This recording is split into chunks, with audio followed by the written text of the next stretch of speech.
Hi, I'm Mike Madison, law professor at the University of Pittsburgh School of Law, and this is the third of three short videos that I'm recording in the summer of 2020 to talk about three online educational programs, webinars for current law students and recent graduates, focused in each case on some aspect of education and training in the legal profession that isn't covered effectively or thoroughly in law schools. I'm going to be leaving these videos up after the summer because some of the content of each of these videos may be useful to students and others in thinking about these and other programs of the same sort going forward. The first video in the series gave an introduction and overview of all three programs and others of their ilk, with a bit of context, a bit of history as motivators for students and others to look into them by clicking on the links and surfing around. The second video goes into some greater detail about each of the programs, giving people different ways of thinking about their own strengths and weaknesses and the strengths and weaknesses of each of these three programs. This third and final video is intended to address how these programs and any others like them might be important and impactful and useful to current students and recent graduates from law schools. There are three programs in particular to pay attention to this summer in 2020. One is the CLI Corporate Legal Leaders Summer Webinar Series at cli.corporatelegalleaders.com. The second is Passport to Practice at www.passporttopractice.org. And the third is the Legal Tech Essentials program at Bucerius Law School in Germany, techsummer.law-school.de. In different ways, all three programs are offering content addressing at least one of three key areas of professional competencies and skills that are really vital to all success and trajectories in the legal profession going forward. One is the cluster of things that are referred to as emotional intelligence, or EQ, self-awareness, self-management, character development, resilience, relationship skills.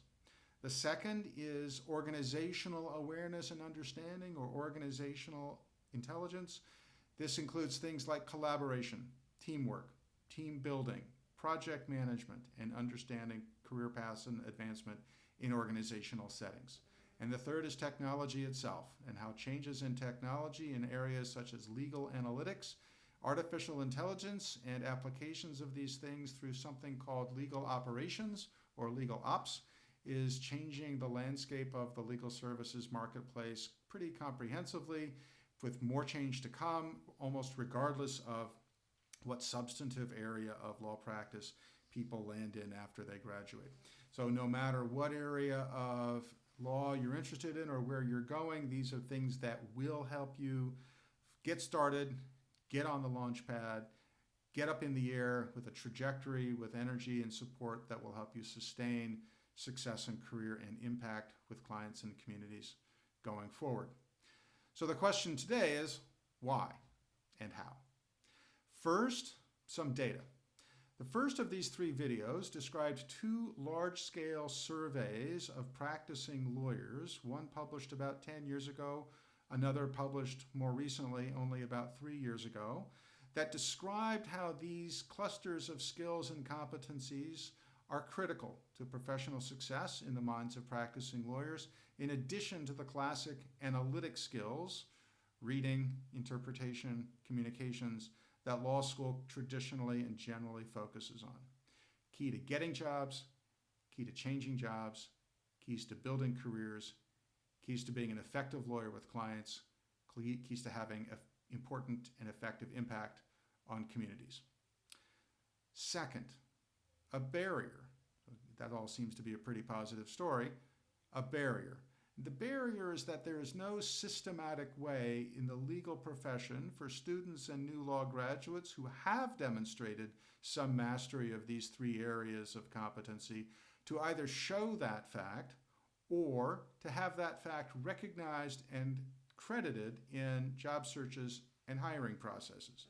Standard law school transcripts are all grades and course titles. Resumes list activities and work experiences. Professors and others can be references and recommenders. But beyond those signals, on paper, there's an enormous amount of hiring in law that's based on interviews and interviews alone.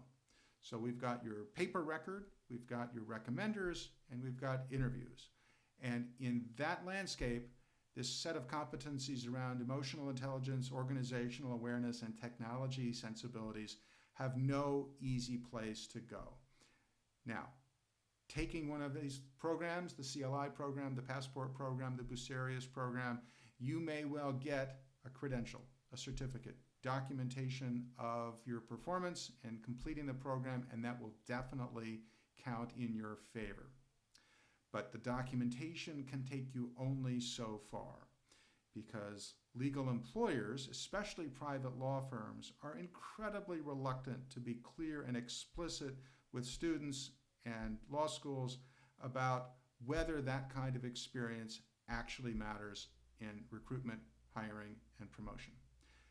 They'll say those things privately to me, to my colleagues in Career Services Office, with one-to-one conversation with recruiting directors and hiring partners, but they won't say it out loud publicly as a declaration of the direction that their hiring strategies are going to go. They won't publish their standards.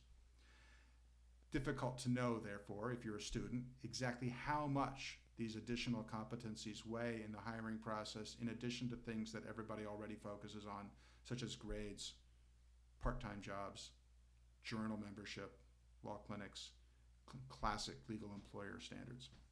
So, here's a bottom line in two parts. One, I believe that completing a supplemental competencies program like one of these three or others yet to come likely will help law students and recent graduates in the job market and in your career over time. But it will help in ways that no one can easily predict or document in any systematic way. I know that myself anecdotally, partly because I talk to a lot of hiring partners and corporate chief legal officers and to people who run nonprofits and supervise government lawyers in the state government and federal government. Also, I practiced law in law firms for a long time, almost 10 years. I interviewed a lot of lawyers, interviewed a lot of law students, helped to hire a lot of them. I mentored and trained new lawyers. I had a front row seat for a long time with students and new lawyers thrived, struggled until they thrived. And I saw exactly how these competencies helped people in all of those situations. For a long time, because of that experience, I've tried to work some of these competencies into my own classroom, my own classes at Pitt Law. Let's call all of those extrinsic reasons to train in these competencies and to sign up for one of these programs or similar ones. Do it because somewhere and somehow it is absolutely true that the marketplace will reward you for it. You'll benefit both because you've got the skills and because others don't have them to the same degree.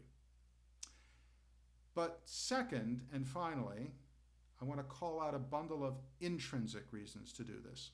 Reasons that don't have anything specifically to do with getting a first job or getting a second job, getting promoted, building a career. Getting going on these competencies in these programs or others will help you become your best self, the person you want to be, the colleague and friend and family member that you want to be, the lawyer that you want to be, the community volunteer that you want to be, and so forth. To me, it's a little inaccurate to say that these programs are useful only because they'll help you be a better and more productive person in the workplace. That plays to one of the deep flaws of modern legal education, which is that it's only about collecting a bunch of skills that lawyers apply on behalf of clients. I understand the marketing strategy behind these programs and others. I understand that they're important, and all things in law school are important, to get students' attention and to help them get employed, to find good and productive work. So this isn't a criticism of the skills relationship to careers. Instead, I'm offering the suggestion that students and new grads occasionally step back from the careerism and step back into questions about what kind of people they want to be. Those questions aren't foreign to legal education. They're actually central to legal education, just like they're central to education of all sorts. So look at the CLI program and look at the Passport to Practice program and look at the Bucerius Law School curriculum and other similar programs in the future as ways to help you focus on your own identity and your own presence in your community and in whatever worlds you travel in as a person as well as a lawyer. Law and the legal profession can and should be about health and happiness and safe and equitable communities for lawyers as well as for everyone else. Emotional intelligence, organizational awareness, technology skills, they aren't panaceas for any of that. They aren't guaranteed solutions or strategies to get you exactly where you want to go. But they're pathways to finding a better balance and blends for everyone. Thanks for listening. Good luck.